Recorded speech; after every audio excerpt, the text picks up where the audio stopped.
Good old Las Vegas. I love this city. I spent 5 great years here, and it is one of my favorite cities, and it always will be. I love the lights, the sounds, the atmosphere. It's amazing. And this city helped foster my love of probability. I mean, I love this city so much. I got this sign tattooed on my arm. That's how much this place means to me. But I also loved all the gambling. And not because I like to gamble, because I loved watching people gamble.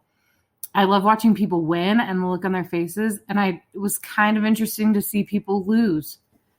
I think what fascinates me most about gambling, though, is how many different ways you can win or lose your money. Like, you bet on your lucky number. So I would bet red 19 every time I played roulette, and it never hit, like, ever. It was so frustrating. Now, my friends and I, we would go play roulette about every other Sunday. That was our tradition.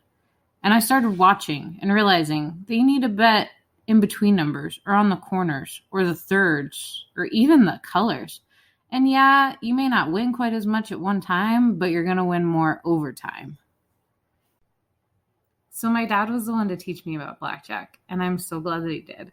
He used to come down about once a month. He said to visit me, but I think it was so he could play some more blackjack.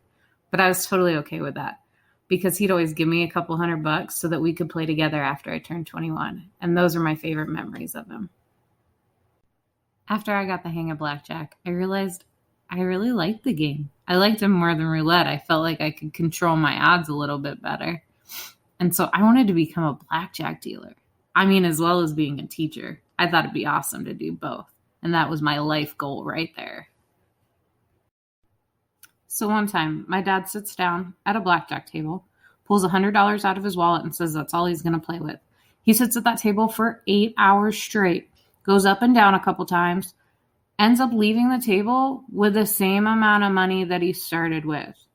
After 8 hours. How could that happen? How could he play for 8 hours and walk away with the same money he started with? It just baffles me. And I had to know who started this? Who thought this was a good idea and that they needed to look into it more? Well, now I need to look into it more. So I'm going to dig into the history of probability.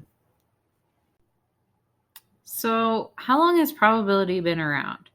Well, the word probability probably hasn't been around that long, but the idea of probability has been around since the ancient days.